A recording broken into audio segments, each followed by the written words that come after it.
أعوذ بالله من الشيطان الرجيم بسم الله الرحمن الرحيم وما تكون في شأن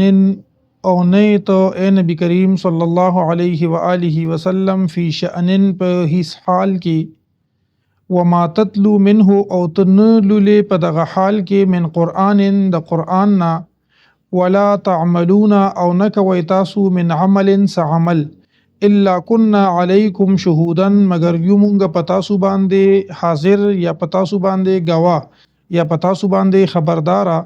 اذ تفیدون فیه هر کله چې مشغولېږئ تاسو پدې کې کله چې شروع کوي تاسو د دې پدې کې یا کله چې تاسو مشغولېږئ په دغه کار کې وما يعزب عن ربک او نه پټیږي ستاد ربنا من مثقال ذره په اندازا یوې ذره فی الارض نه پزمکه کې ولا فی السماء او نه په اسمان کې ولا اصغر من ذلك او نه ډیر وړو کې د دینا ولا اکبر او نه لوی الا فی کتاب مبین مگر په کتاب واضح کې دی یعنی لوح محفوظ کې دی په دې آیت کریمه باندې الله تبارک وتعالى نبی کریم صلی الله علیه و آله وسلم ته د دې خبره ذکر کړي چې نبی کریم صلی الله علیه و آله وسلم ته چې په هر حال کې وي په هر حال کې چې او په هر حال کې چې ته د قرآن تلاوت کوي او اے مسلمانانو تاسو سره د نبی کریم صلی الله علیه و آله وسلم نه چې کوم عمل کوي الله تبارک وتعالى په دې باندې حاضر دی په دې باندې خبردار دی یا په دې باندې گواه دی کله چې تاسو د کار شروع کوي او مشغولېږئ پکې یعنی دا کار چې کله یو انسان د الله تبارک وتعالى د رضا لپاره یو کار شروع کوي نو د هغه کار د شروع کېدو سره سره الله تبارک وتعالى په هغه باندې علم لرونکي وي او پوهه وي آسان مثال دا دی ګوره زمونږ استادو په دې ځای کې جلسي جلوسونه کیږي یا خلک جنازو له لړ شي دعا له لړ شي نو چې کله جنازې له لړ شي دعا له لړ شي جلسي جلوس له لړ شي نو هغه مشر ته پکې ځان نیغ نیغ کې چې هغه ما وویني په جنازه کې د هغه جنازې د میت چې کوم وارثانی هغه ته پکې ځان مخ کې سړی چې ما وویني یا څوک د چا جلسې جلوس او پروګرام او میټینګ له لړ شي نه هغه ام پی ایس او یا ام ان ایس او یا کونسلر او ممبر هغه ته پکې ځان مخامخ کې چې زرا غلې خو بعضی کارونه داسې دي چې انسان څنګه په هغه کې مشغول شي ډایرکټ د الله تبارک وتعالى په دربار کې حاضری لګي په خنیت باندې چې انسان یو کار کوي نو دا د پوهې لپاره مثال شو الله تبارک وتعالى نبی کریم صلی الله علیه و آله وسلم ته ارشاد فرمایي چې ته په کم یو کار کې په کم حال کې یا ته په کم حال کې تلاوت کوي دا شأن لفظ چې دا هغه حالت چې انسان په یو غټ کار کې لګیا وي یو کار وي هغه غټ وي دا کومه تاسو ویلو چې قیامت پورز باندې به مور او خور او ورور او پلار او زوی خزه خاوند یو بل نه تختی یوم يفر المرء من اخيه وامه وابيه وصاحبته وبنيه الله فرمایي لكل امرئ منهم يومئذ شأن يغنيه دا شأن لفظ چې دی نو دا حالت ته وي چې سړی په یو غټ حالت کې وي خوي که بد وي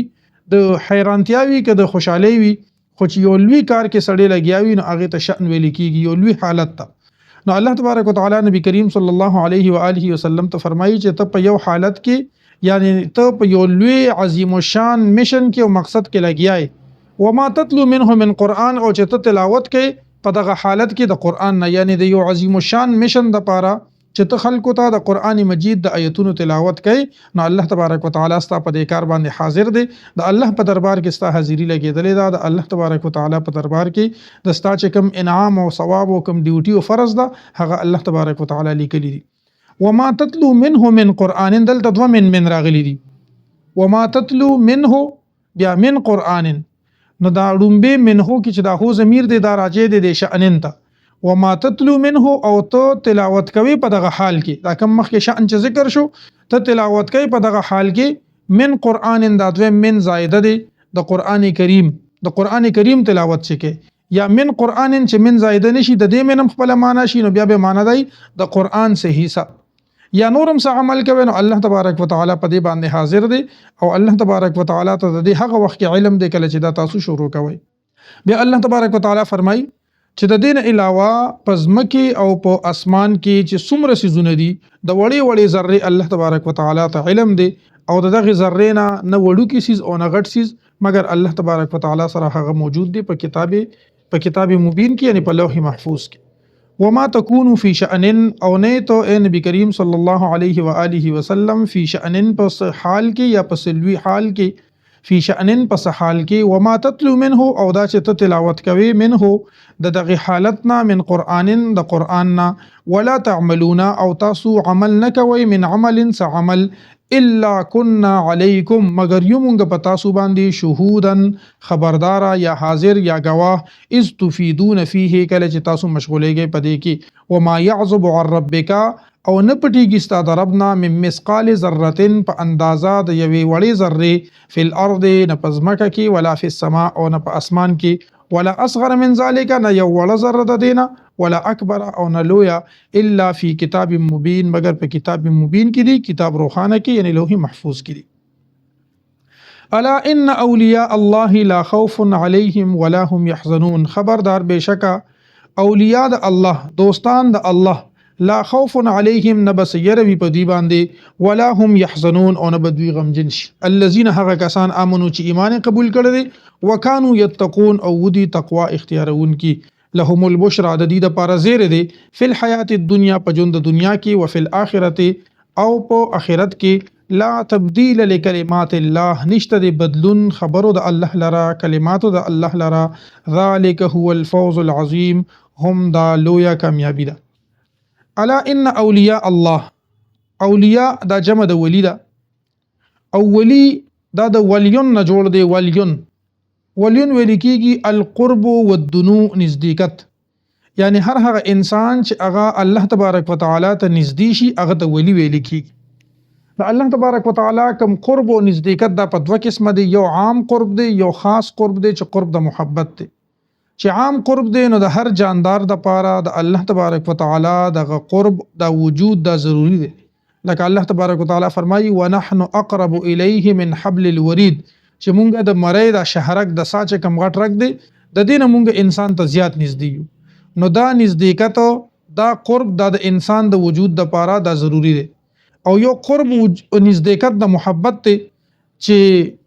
د هغه د پاره ایمان شرط چې سړی کامل مؤمن وي او بیا د هغه نه پس چې دینه هغه نیک عمل کوي او بیا هغه ته یو داسې د الله تبارک وتعالى قرب او نزدېکت حاصل شي چې هغه د الله تبارک وتعالى د هغه په باره کې نبی کریم صلی الله علیه و آله وسلم حدیث بیان کړی دی حدیث تاسو ته وایم چې د هغه ته یو خاص قرب د الله تبارک وتعالى د طرف نه حاصل شي دغه قرب ته دغه نزدېکت ته قرب د رحمت ویل کېږي هغه کم قرب دی کم نزدېکت دی نبی کریم صلی الله علیه و آله وسلم فرمای لا یزال العبد يتقرب الی بالنوافل چې همیشه به بنده دی بچ دینو الله ته بنزدیکیږي په نفلونو باندې دی په نفلونو کې یعنی د نفلونو نه مراد سوایی عبادت ته هغه منځ دی هغه نور عبادتونه دي چې کوم سوایی دی په انسان چې کوم لازم دي د هغه نه علاوه زیاتی منځونه نوافل منځونه یا نوافل عبادتونه نبی کریم صلی الله علیه و آله وسلم فرمایي چې الله وی چې ما ته بنده نزدیکیږي حتی احببته چې زه د هغه سره محبت شروع کوم الله فرمایي زه د هغه سره محبت شروع کوم فاذا احببته كنت سمعه الذي يسمع به چې کله زه د هغه سره محبت شروع کوم نو زه د هغه غوږونه شم چې دی په اوریدل کوي وبصره الذي يبصر به او زه د هغه سترګې شم چې هغه په لیدل کوي رواه البخاري عن ابي هريره رضی الله تعالی عنه یعنی د یو قرب د انسان د وجود د لپاره ضروری دی چې هغه د الله عام قرب دی هغه په دې ایت کریمه باندې دی ونحن اقرب الیه من حبل الورید یو چې انسان مهنت کوي مشقت کوي په عبادتو کې په دین اسلام په تعلیماتو کې الله تبارک وتعالى سره محبت کوي او په نوافل او په زیاتی سيزونو باندې په زیاتی عبادتونو باندې دی الله تبارک وتعالى ته ځان نږدې کوي الله تبارک وتعالى دلا یو داسې کمال مرتبه ورکی چې الله تبارک وتعالى فرمایي چې بیا زه د دسترګې شم د په هغه باندې لیدل کوي او زه د غوګونه شم د په هغه باندې اوریدل کی نو چې دا الله ولدا طاقت ورکی الله تبارک وتعالى ولدا اختیار ورکی نو بیا به د هغه اندازه سو کولی شي د هغه دومره اندازه کافی ده چې نبی کریم صلی الله علیه و آله وسلم برا په جنتونو کې ګرځیدو بلال حبشي رضی الله تعالی عنہ ته وی چې زستا د خپو د پیزار کشاري او چغاري د برز په اسمانونو کې ما اوریدو چې معراج شریف پیلا معراج شریف لچ کله معراج لزتلوم دغه شانت عمر فاروق رضی الله تعالی عنہ حالات دي چې هغه ساریه رضی الله تعالی عنہ ته आवाज وکړ چې د غر سره نږدې شه او هغه څومره سونه میل لري هغه आवाज اورید د وخت جمعه بیا چې کله هغه جنگ ختم شو غرالو هغه وی چې په مونږ باندې د شاغړې حمله کېده د عمر رضی الله تعالی عنہ आवाज ما اوریدو د جمعې د مونږ په ټیم کې او چې مونږ شا طرف ته متوجه شونو الته کې یو حمله چې دین هغه په مونږ باندې کېدو بیا مونږ د هغې نه بچ شو نو الله تبارک وتعالى بیا اغیلا قوتونه ورکی هغه دغه وی کنه چې په یو قدم تر عرش پورې رسی مالی دلې د رفتار د درویشانو یو اولیاء الله دي چې هغه په عبادت سره په ریاضت سره په کوشش سره په مهنت سره الله تبارک وتعالى هغه یو مقام ورکی یا یو د یو نیک او صالح په ادب او هغه په صحبت او هغه په ملاقات باندې ورته الله تبارک وتعالى یو لوی مقام ورکی لکه داسې صحابه کرام دي چې هغه په خپل مهنت مشقت کولو نوافل بهم کول د حضور نبی کریم صلی الله علیه و آله وسلم مرګرتیا ورته ملو شو نبی کریم صلی الله علیه و آله وسلم ول په دنیا کې خوشخبری ورکړه ابو بکر فی الجنه عمر فی الجنه عثمان فی الجنه علی فی الجنه زبیر فی الجنه عبد الرحمن ابن عوف فی الجنه سعد بن ابي وقاص فی الجنه سعید ابن زید فی الجنه و ابو عبیده ابن جراح فی الجنه نو دغه زیر ورته نبی کریم صلی الله علیه و آله وسلم په دنیا کې مور کړی د مخکې آیت کې چې روان دي لهم البشرى فی الحیات الدنیا و فی الاخره نو خلاصه د آیت کریمه دا شوا چې کم انسانان الله تبارک وتعالى ته نږدې شي او الله تبارک وتعالى د هغه سره محبت شروع کی دوه قسم دي یو دا چې انسان د الله سره محبت کوي د محبت په وجه الله د سره محبت شروع کی او بیا د دغه کس په باره کې چې کله الله ور سره محبت شروع کی الله تبارک وتعالى جبرئیل علیه السلام ته आवाज کی راشه زما په بندگانو کې فلانی بنده دې زده هغه سره محبت کوم تم د هغه سره محبت وکا جبرئیل امین هم د هغه سره محبت شروع کی بیا د فرشتو په مجلس کې اعلان وکي چې د فلانی کس سره الله تبارک وتعالى محبت کوي اے اسمان او د زمکه خلکو تاسو د سره محبت وکئ نو زکه د هغه ولی خواله د خلکو قطارونه شروع شي او خلک ول بیا راځي که تاسو خیال وکئ د بعض اولیاء ول ډیر خلک را رواني دي ته د کم ځای نه دا پته ولګي د کم ځای نه ورته کشف وشي دا د الله تبارک وتعالى په دربار کې ته اعلان کیږي د جبرئیل علیه السلام په ذریعه سره او کله چې یو کس د الله تبارک وتعالى او د الله اولیاء سره دښمنی کوي نو الله تبارک وتعالى جبرئیل علیه السلام ته وی چې راشه د فلانی بنده سره ز بغض ساتم تم ور سره بغض وساته بیا جبرئیل علیه السلام لړ شي په اسمانونو کې आवाज کوي چې د دې کس سره الله تبارک وتعالى بغض کوي لہذا اې د اسمان خلکو د زمکه خلکو تاسو د سره بغض کې نو څومره خلک چې په زمکه کې دي هغه سره بغض او دشمنی دا ور سره شروع کی حضور نبی کریم صلی الله علیه و آله وسلم نه تاسو شو چې اولیاء څوک دي نبی علیہ الصلوۃ والسلام وتوی هغه کسان چې ته هغه ته وګوره ته الله یاد شي بس دا اولیاء کرام دي زموږ استاد په دې معاشره کې اولیاء کرام کوم چې په قران باندې ثابت دي په دې پسې د دې کرامات هم ثابت دي ضروري نه ده چې یو سړی ته په هوا والوزي او کرامات د ته اوخي کنه دا ولی دي یا چې دینو ته هغه خبرو کې او ته نه مانی او ته بودری په خشیدا ولی دي ولی دا نه دی بس ولی هغه کس ته چې هغه د الله سره محبت کوي الله تبارک وتعالى د هغه سره محبت کوي دا د چې الله تبارک وتعالى او د خپل طرف نه په غوګونو کې او په سترګو کې داسې طاقت واچي چې د الله پر رڼا باندې د الله په نور باندې بیا دې قتل یو دغه اولیاء دي چې الله تبارک وتعالى په دربار کې مقبول او منظور دي او الله فرمای الذين امنوا وكانوا يتقون دا هغه کسان دي چې ایمان قبول کړي دي او تقوا اختیار کړي دي لوی صفت دا دي وكانوا يتقون چې دی پرهیزګاری کوله لهم البشرى في الحياه الدنيا وفي الاخره د دې لپاره په دنیا کې هم زیره دي او په آخرت کې هم په دنیا کې هم ورته د الله تبارک وتعالى د نعمتونو چې کوم اعلانات دي هغه کیږي نو دنیا کې په خوشحاليږي او ما مخکې تاسو ته د 10 مبشره ذکر وکړو چې ابو بکر فی الجنه عمر فی الجنه عثمان فی الجنه نو دا دنیا کې زیری دي او په آخرت کې هم د دې لپاره خوشاله ده الله تبارک وتعالى چې کوم احکامات د دې لپاره کوم خبره د دې په باره کې کړې دي لا تبديل لکلمات الله ذلك هو الفوز العظیم او دا لویه کامیابی ده د دې کې یو خبره یاد ساتئ چې یو اولیاء الله دي د هغي ادب د هغي کمال د هغي تعلیمات د پسر سترګو باندې اوس ډیر خلک داسې دي چې د پیرانو په نوم باندې ځان ته اولیاء وي د پلان کې پیر صاحب دی او د ډنګري پیر صاحب دی بس اسانه خبره ده چې کوم یو سړی د پیره دعوه کوي یا د ولایت دعوه کوي نو مونږ به هغه ګورو چې الذين امنوا وكانوا يتقون باندې عمل کوي کنه کوي یعنی یو دا چې دی صحیح مؤمن مسلمان دی او کنه دی بل وکانو یتقون چې د ګناه تقوا اختیاري کنه اختیاري د ګناهونو نه ځان بچ کی او کنه نه بچ کی نو د دینه به دا بسنګ ته سړی پیژنې چې هغه ظاهري لحاظ سره هم د شریعت مطابق وي د هغه کړه وړو د سنت مطابق وي او د هغه عمل چې دی هغه هم د سنت مطابق وي د هغې نه پس که بیا څوک دعوه کوي نو خیر دی. یو مجذوب دی لیونی دی نه هغې نه هغه مرفوع القلم دی. یو لیونی دی نه پرتوګ اچي نه کمیس اچي یا کمیس پرتوګ اچي خو خیرن پیچن ګرځي د دې ازار غستل یا دی له تکلیف ورکول دا پکار نه دي. پته نه لګي د الله تبارک وتعالى په بارګاه کې دا څومره مقبول وي. زمونږ چې د دې کلي د شهبازګړۍ چې کوم مشران دي هغې شاه محمود بابا لیدلی په خپله باندې او وی به چې دلته به په دې دوکانونو به ګرځېدل او چا به ورله په دې دغه کې چینک به ورسره چا به پکې وله ګوړه واچوله چا به پکې وله پتې واچولې چا به پکې وله چینی واچوله چا به پی واچولو چا به پکې نور څیزونه واچول. به راغې دلته د خوړ اوبو باندې به هغه چینک یخو او ګرمه چای به ورسره هر ټایم وه د هغه چای به په اوبو باندې پخېده. داسې هم پکې شي چې د کلي خلکو پکې چا مرچکې چا سبزي چا پیاز او چا ټماټر ولا اچولي دي چې بیا هم ورپسې راغلي دي نو د هغې نه چای جوړه شوې وه. نو چې کوم مجذوبان دي دا مرفوع القلم دي بس د دې ازار اغستل نه دي پکار. دی د الله په نسبت باندې مکلف نه دي دا خو لیوني دي خو پته نه لګي چې د دې په زړه کې څه دي او دی د الله په نسبت باندې د څومره مرتبه حقدار دي. خو چې کوم سړی روغ رمټ دی په ظاهري صورت حال باندې نو کدی د شریعت مطابق خو ډیره ښه ده که د شریعت مطابق نو جادوګر کی دی شي خو د الله ولی نشي کېدی. او غالبا سادی شیرازی وی کار شیطان میں کو ندنامش ولی گر ولی اینست لعنت بر ولی وی کارونه د شیطان کوي او وینم ځان ته د ولی وینو کو ولی داسې وینو لعنت دی په داسې ولی باندې. نو ولی هغه ولی کم چې قران کې ذکر دی کم چې نبی علیہ الصلوۃ والسلام فرمایي چې تاسو ورته وګوره تاسو ته الله یاد کی.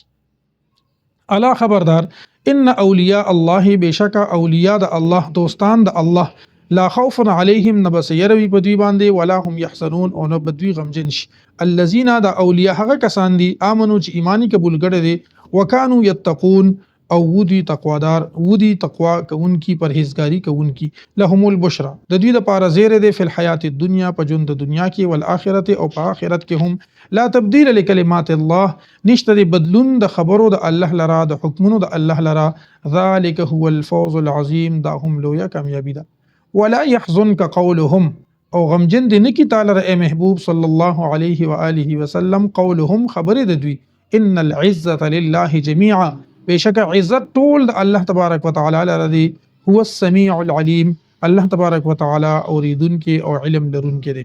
په دې کې الله تبارک وتعالى نبی کریم صلی الله علیه و آله وسلم لا یو تسلی ورکي او هغه تسلی د کمی خبره د دې خبره ده چې کافرانو به روزانه سنه خبره جوړې کړي وي پس نه خبره به نبی کریم صلی الله علیه و آله وسلم ته تکلیف رسولو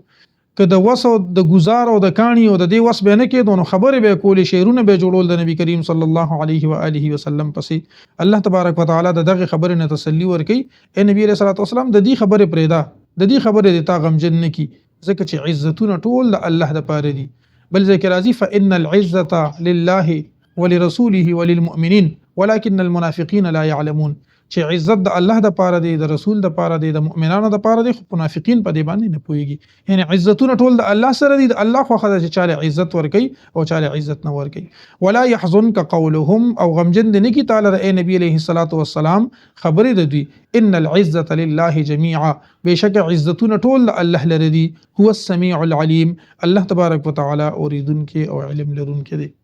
الا ان لله من في السماوات ومن في الارض الا خبردار ان لله بشک د الله د پاره دی من هغه صف السماوات چې په اسمانونو کې دي ومن او هغه صف الارض چې په ځمکه کې دي یا من هغه څوک په السماوات چې په اسمانونو کې دي ومن في الارض او هغه څوک چې په ځمکه کې دي. دا من او ما کله کله یو بل په معنا باندې استعماليږي اصل کې ما چې راضی نو دا د غیر ذوی العقول د پاره دي کوم څه چې عقل نه لري هغه د پاره ما راضی او کوم څه چې عقل وینو هغه د پاره بیا لفظ پښتو کې څوک راضی او په عربي کې من راضی کله کله یو بل په معنا باندې استعمالي دي. الله د پاره دی هغه څه چې په اسمانونو کې دي او په ځمکه کې دي. وما يتبع الذين او د سپیروي کوي هغه کسان يدعون من دون الله شرکا چې دی را بلی د الله نه علاوه شریکان ان يتبعون الا الظن دی تابعداري نه کوي مگر د ګمان او انهم الا يخرسون او ندي دوی مگر اٹکل کوونکی اندازې لګونکی. الله تبارک وتعالى فرمایي چې سب اسمانونو کې دي او په ځمکه کې دي دا ټول الله د پاره دي چې دا ټول د الله د پاره دي نو بیا دا نور خلق ولې د الله نه علاوه د نور شریکانو تابعداري کوي د الله نه علاوه ولې نور شریکان لټي د الله تبارک وتعالى سره ولې نور شریکانو ته आवाज کوي په دې باندې دې سره د دلیل شته؟ الله فرمای ان یتبعون الا الظن، دې سره هیڅ دلیل نشته، نه آسمانی دلیل دی، نه ورته چا ویلی دي، نه ورته پیغمبرانو ویلی دي، نه د الله د طرف نه څه پیغام راغلی دی. ان یتبعون الا الظن وانهم الا یخرسون، دې تابعداري نه کوي مگر د ګمان او نه دي دوی مگر اندازې لګونکي. دې ځکه وما یتبع الذین، دا ما نافیه ده کما استفهامیه ده کما موصوله ده. مونږ چې کوم معنا وکړه مونږ د ما استفهامیه په باره کې وکړه چې او د څه پیروي کوي، د څه پیروي کوي هغه کسان. نو ما استفهامیه هم دلته ټیک کیږي، ما موصوله وما او هغه سو یتبع الذین چې دې تابعداري کوي، یا ما نافیه هم کیږي شي، خو اکثر مفسرین د دویم معنی له ترجیح ورکړی ده، او هغه سو چې دې تابعداري کوي د الله نه علاوه چې کوم شریکان. الا ان لله من فی السماوات ومن فی الارض، خبردار بشک د الله د پاره دی من هغه سو فی السماوات چې په اسمانونو کې دي، ومن فی الارض او هغه سو چې په ځمکه کې دي، وما یتبع الذین او هغه سو چې تابعداري کوي هغه کسان یدعون من دون الله چې دوی رابلی سوا د الله نه شرکا شریکان. یعنی دا هم د الله بیا ولې دي داسې کوي چې هر څه د الله د پاره دي، نو ولې دي داسې تابعداري کوي، د څه تابعداري کوي د الله نه علاوه د نور شریکانو. ان یتبعون، دوی تابعداري نه کوي الا الظن مگر د ګمانونو، یعنی د کوم شریکانو تابعداري چې دی کوي دا صرف په ګمان باندې لګیا دي. وانهم الا یخرسون، او نه دي دوی مگر اندازې لګونکي. په خپل وهم او ګمان باندې چې سړی او اندازه ولګي عموما غلطه وي، نو دیتا خرس ویل کیږي، یا چې دینو دیتا د اخرسا یخرس لفظ د دې پر راضی، یخرسون د هغه نه جوړ دی. یا اسانو الفاظ باندې داسي وایو چې یو سړی د خپل طرف نه یو اندازه ولګي، فی الحقیقت هغه ټیک وي او ټیک نه وي، د دې لپاره لفظ د یخرسون استعمالیږي. هو الذی، الله تبارک وتعالى هغه ذات دی، جعل لكم الليل، چې پیدا کړل تاسو د پاره یا وی ګرځول تاسو د پاره شپه، لتسكنوا فيه، چې تاسو سکون حاصل کړئ پدې کې یا آرام وکړئ پدې کې، والنهار مبصرا، او ورځ جوړ کړه روخانه. ان فی ذلک لآیات، بشک پدې کې نخې دي لقوم یسمعون، د هغه قوم د پاره چې هغي اوریدل کی. الله تبارک وتعالى هغه ذات ته چې شپه د آرام د پاره پیدا کړی ده، او ورځ د رڼا د پاره یعنی روخانه پیدا کړی ده چې پدې کې سړی نور خپل کارونه مارونه کوي. بیا الله فرمایي پدې کې نخې دي د هغه قوم د پاره چې هغي اوریدل کوي. دې ځکه علماء یو نقطه بیانې چې داسې ویل شو ان فی ذلک لآیات لقوم یعقلون، ان فی ذلک لآیات لقوم یتقون، داسې ویل شو. خو چې کله سړی اوده شي او آرام کوي، د نور ټول حس کار پرېږدي، یو سیز هغه کار کوي چې هغه یسمعون دی، سمع کار کوي. ور یو انسان اوده دی نو ته هغه आवाज ورکې، یو بنده کمره کې اوده دی وته په څه طریقه باندې را پاسه دروازه به وته ډبې یا به ورته आवाज کوي. یعنی انسان چې اوده شي نو د سترګې کار نه کوي، نه د خله کار نه کوي، الا ماشاءالله که په خوب کې چا سره جګړه یو بړبړ کی یا بل خبره ده. خو چې کله د بهر د دنیا سره واپس ټچ کیږي، ما مخکې تاسو ویلو کنه چې د خوب تم الله تبارک وتعالى د مرګ نوم ورکړی دی، وهو الذي يتوفاكم بالليل، الله غزاد ته چې تاسو د شپې وفات کوي. او بل ذکر راځي منامکم بالليل، لکه داسې الفاظ دي. نو الله تعالی د شپې وفات کوي، یعنی د خوب ته هم د وفات او د مرګ یو لفظ استعمال شوی دی. یعنی انسان ته وګوري سائلی خو نور د دنیا نه بالکل کټي، کوم دغه سیستم چې د تتلې د کوم سیګنل چې د تزي، نو د ټولن اول یو خو چې ټچ کې ویړه کې خو ځان له خبره ده کنه، خو تا دی وړه کو د وجود د ټول هغه خوب د یو تختو په دې طریقه خو ځان له خبره ده. خو کته د لری نه د کوشش کې، نو دی لکه څنګه چې انسان په عام حالاتو کې تاویني، کم انسان ته پسندیده شخصیت راشي دغه خوشبو محسوسي، انی لا اجد ريح یوسف لولا ان تفندون، د پسندیده انسان نارینه وی که زنانه وی د هغه خوشبو په انسان باندې لګي، نو خوشبو دغه وخت کې پوزه کار نه کوي، صاحب یې خراټه به کوي، سړی ته بلوټوث یان کړي،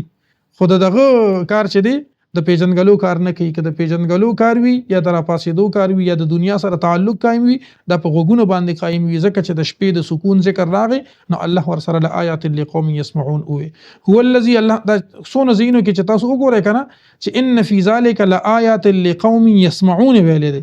که یعقلون ویل دي، نو دا آیت تعلق به د عقل سره، که یتقون ویل دي نو د هغه آیت تعلق به د تقوا سره او یسمعون ویل دي نو په هغه آیت کې به خامخه د غوږ د سمع تعلق دا په کې خامخه وي ځکه الله تبارک وتعالى دا سی ویلی دا د قران مجید په اکثر آیتونو کې ما کتلی دي او بعض علماء په دې تحقیق کړی دي چې ان فی ذلک لآیات لقوم یسمعون چې ویل شي نو د هغه تیر شوی آیت به د سمع سره تعلق وي. اوس که یو سړی وګوري هو الذی جعل لكم الليل لتسكنوا فيه والنهار مبصرا دې کې خو د غوږ ذکر نشته د غوږ ذکر شته چې سړی ودشي د دنیا سره تعلق د په غوږ باندې قائم وي ځکه الله فرمای ان فی ذلک لآیات لقوم یسمعون دا پوینټ یاد ساتئ ښه. هو الذی الله تبارک وتعالى هغه ذات جعل لكم الليل چې جوړ کړ تاسو د پاره شپه لتسكنوا فيه چې تاسو سکون حاصل کړئ پدې کې والنهار مبصرا او رز روخانه ان فی ذلک لآیات بشک پدې کې نخې دي لقوم یسمعون د هغه قوم د پاره چې هغه اوریدل کی. قالوا دی اتخذ الله ولدا الله نیول دی زوی سبحانه پاکی د الله لرا هو الغنی الله بے پروا دی بے نیاز دی له ما فی السماوات و ما فی الارض د الله د پاره هو هر هغه سړي چې په اسمانونو کې دی او په ځمکه کې دی. ان عندکم من سلطان بهذا نشته د تاسو سره ان نافیه ان عندکم نشته د تاسو سره من سلطان بهذا س دلیل په دې خبره باندې اتقولون آیا وای تاسو علی الله فالله تبارک وتعالى باندې ما لا تعلمون هغه څه چې تاسو په نه پوهیږئ. د کافرانو دا عقیده وا چې نعوذ بالله دا فرشتي د الله تعالی لوریان دي یعنی الله تبارک وتعالى لره به هغه اولاد ثابتولو د هغه خبره رد الله تبارک وتعالى کوي فرمای چې دی وی چې د الله بچی دي د الله د پاره زامن دي دا زوی یا لور دلته د مطلق اولاد مراد دي وګرنه زامن مغي ثابتول يهوديان او عیسایانو نور خلق هم د الله د پاره بعض کسانو ته د ولد نسبت کولو. قل هو الله احد الله الصمد لم یلد ولم یولد باندې د حقیقت شوی دی چې نه د الله نه څوک پیدا دي نه الله د چانه پیدا دي یعنی نه د الله زامن شته نه لوریان شته نو دی به دا خبره کوله الله تبارک وتعالى د هغه جواب ورکي سبحانه الله د دینه پاک دی. دلیل یې دی هو الغنی الله بنیاز دی الله ته د اولاد ضرورت نشته دا خو چې کوم انسان ته ضرورت وي نو هغه الله تبارک وتعالى اولاد ورکي یعنی دا اولاد د انسان یو ضرورت دی یا چې دینه د هغه د دنیاوی ضرورت ته یا د هغه د زړه ضرورت ته یا د هغه د خواهش ضرورت ته یا د هغه د بډاوالي ضرورت ته یا هر څه چي دي خو الله تبارک وتعالى ته د دې ضرورت نشته. یو دلیل په دادی هو الغنی. دویمه خبره دا ده چې الله ته د دې څه ضرورت ده هر څه خو د الله دی نو چې هر څه د الله دی نو الله ته پکې بیا د اولاد څه ضرورت شو ځکه الله تبارک وتعالى فرمای چې هو الغنی له ما فی السماوات و ما فی الارض یا دا چې هو الغنی له ما فی السماوات و ما فی الارض دا ټول یو دلیل شو الله بنیاز دی او ارصد الله دی او ورپسې بل دلیل ان عندکم من سلطان بهذا دا تاسو چې کوم خبره کوي دا خبرم صحیح نه ده ځکه چې تاسو سره په دې باندې سلطان او دلیل نشته نه آسماني کتاب شته نه د پیغمبر خبره شته نه بل څه دلیل شته بس د ځانه تاسو یو خبره کوي الله بارک هغه خبره کوي چې تاسو ته علم هم نشته. قالوا دوی اتخذ الله ولدا الله زویني ولدي سبحانه پاکی د الله لره د دې خبره نه هو الغنی الله بے نیاز دی بے پروا دی له ما فی السماوات و ما فی الارض د الله د پاره دی هغه سوچ په اسمانونو کې دی او هغه سوچ په ځمکه کې دی. ان عندکم نشته د تاسو سره من سلطان بهذا س دلیل په دې خبره اتقولون آیا وای تاسو علی الله په الله باندې ما لا تعلمون هغه سوچ تاسو ته علم نشته دی. قل او فرمایا اے نبی کریم صلی الله علیه و آله وسلم ان الذين بشک هغه کسان یفترون علی الله الكذب چې تړي په الله تبارک وتعالى باندې دروغ لا یفلحون دوی نه کامیابی. تاسو خو الله پسې د ځانه خبرې کوي خو چې څوک هم د الله پورې دروغ تړي نبی علیہ الصلوۃ والسلام وايي وته چې دی بچرم نه کامیابیږي. قل او فرمایا اے نبی کریم صلی الله علیه و آله وسلم ان الذين بشک هغه کسان یفترون علی الله الكذب چې تړي په الله باندې دروغ لا یفلحون دوی نه کامیابیږي. متاع فی الدنیا لګه فائدہ د پجون د دنیا کې ثم الینا مرجعهم بیا زمون طرف ته واپسی د دوی دا ثم نذيقهم العذاب الشديد بیا به مونږ اوسکو په دې باندې سخت عذاب بما كانوا يكفرون په سبب د دې چې دوی به کفر کولو. الله فرمای چې دا اعتراض پیدا کېدو چې دوی دومره د الله نافرمانی کوي الله ته د ځوی نسبت کوي د الله دونه نافرمانی کوي نو بیا ورته الله ولې سنوي نو دا غي جواب دا دی چې لګي ورځي جون د دنیا دی د دې نه پسې الله ته واپسی ده او د دې چې کوم خبرې کوي کوم کفر کوي په دې دنیا کې کانو یکفرون ماضی استمراری د دې چې لګیا دي او کوم کفرونه کوي د دې ورته په بدل کې ورته الله تبارک وتعالى سخت عذاب ورکي. متاع فی الدنیا لګه فائدہ د پجون د دنیا کې یا په دنیا کې ثم الینا مرجعهم بیا زمون طرف ته واپسی د دوی دا ثم نذيقهم العذاب الشدید بیا به مونږ اوسکو په دی باندې سخت عذاب بما كانوا يكفرون په سبب د دې چې دی به کفر کولو. صدق الله العظیم وصلى الله تعالى على خير خلقه محمد وآله وأصحابه أجمعين. اللهم ربنا ظلمنا أنفسنا وإن لم تغفر لنا وترحمنا لنكونن من الخاسرين. اللهم ربنا آتنا في الدنيا حسنة وفي الآخرة حسنة وقنا عذاب النار.